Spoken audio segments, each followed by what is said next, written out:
এই সংগঠন ওই মালগুলো দিয়েছে, এগুলি আমাদের কেনা লাগতো এবং এইগুলোটাই আমাদের উপকার হতো।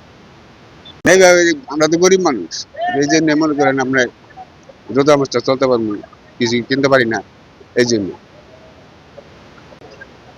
রমজান মাসে দিয়েছিল এই জন্য আমাকে ভালো উপকার হচ্ছে, বুঝলেন। গরিব মানুষ, অসহায় মানুষ, আমরা কিনা খানা খাইতে পারি না, আমাকে উপকারের জন্য আপনি দিয়েছেন। স্বপ্নের আলো মানবিক সংগঠন 2020 সাল থেকে শুরু করে ক্ষুদ্র ক্ষুদ্রভাবে আজ এ পর্যন্ত এসেছে।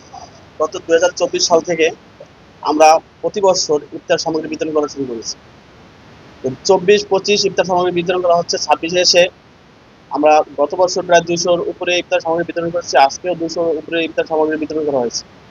আমাদের এলাকায় কয়েকটা উল্লেখযোগ্য কাজ হয়েছে, বিশেষ করে কয়েকটা নলকূপ স্থাপন করা হয়েছে। এরপরে চিকিৎসার ক্ষেত্রে কয়েকজনকে আর্থিক অনুদান দেওয়া হয়েছে।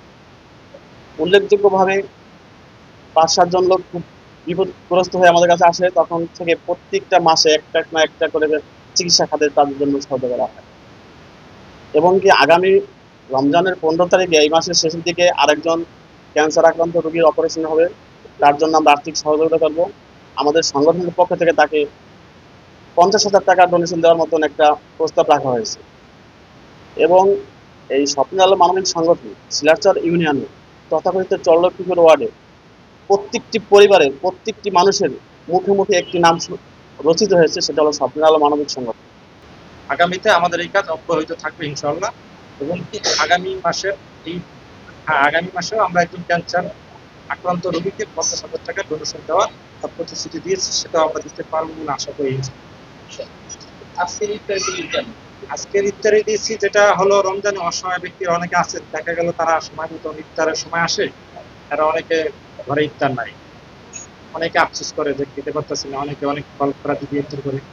সেক্ষেত্রে আমরা অসহায়দেরকে আমরা বাছাই করে প্রায় 200+ পরিবারকে আমরা ইফতার দেওয়ার একটা প্রোগ্রাম করেছি এবং সেটা আজকে দিয়েছি। সেখানে আমাদের উল্লেখযোগ্য কিছু পণ্য আছে, সেখানে খেজুর আছে, সয়াবিন তেল আছে, চিরা আছে, মুড়ি আছে, আলু আছে, পেঁয়াজ আছে, ছোলা বুট আছে, আখের গুড় আছে। এ ধরনের পণ্য দিয়ে আমরা একটা প্যাকেজ করে তাদের তুলে দিয়েছি।